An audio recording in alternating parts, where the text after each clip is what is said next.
I'm back in the same stand that I was in this morning. It's November 9th, and this is a spot that I call Death Ridge. Over the years we've killed and encountered some really good bucks from this tree stand. There's another one in this neighborhood that I'm looking for right now. We've talked about him quite a bit on the show so far, but it's this double G4 buck. We hunted him all last season too and never saw him once. We got trail camera pictures of him and had a pretty good idea where he was living, but we never saw him. And I'm a little bit afraid that it's going to be a repeat performance this year because we're sort of in that same type of a mode right now where we just keep hunting him and we're not seeing him. But I think it'll be worth it if we can lay eyes on him. He's an awesome buck. I just got beat up in this tree stand this morning. The wind and the snow and the rain, but got back to the office and got dried out and got a little breakfast and got back up here again. It's still pretty early in the afternoon. We've got about probably 3.5 hours of daylight left here. So we'll show you whatever we see.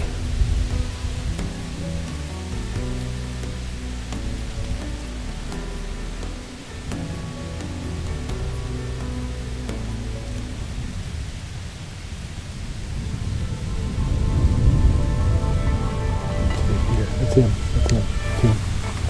That's him. That's him.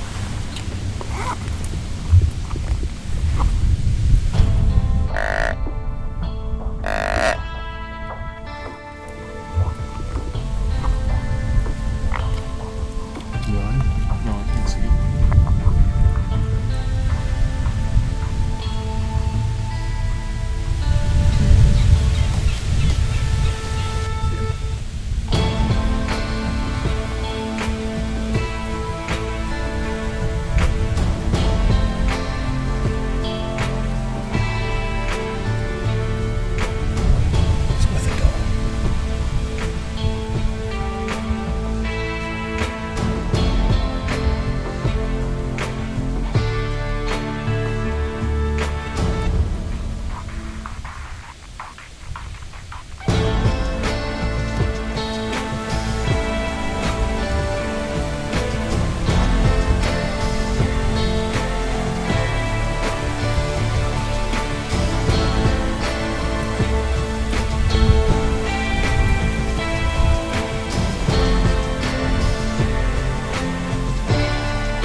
Really big one down below.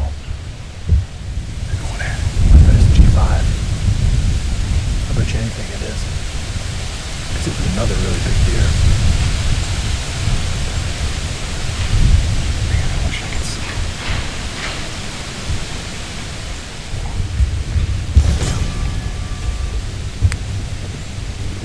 Yep, that's G5. G5 for me.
right there ran off a 200-inch typical that was coming right in. He was following a doe. The double G4 buck was following a doe right to the tree. This guy ran him off. They got into a fight that lasted maybe only about 20 seconds. And this guy ran him off. I mean, that's insane. I mean, this buck has got to be pushing 190. And the other one was for sure a 200-inch deer. So we had two bucks. We had two bucks between 190 and low 200s within 60 yards of the tree stand, within 40 yards of the tree stand in one evening. Man, the season can pivot on a dime. We were in here this morning and it was terrible. It's like the fourth time we'd hunted and fifth time we've hunted this spot this season. And every time we've come in here, it's just been, we haven't seen anything. We haven't even seen a buck. And then here we see two bucks that are world-class deer in one evening fighting over a doe. What a hunt. I'm gonna go take a look at this buck.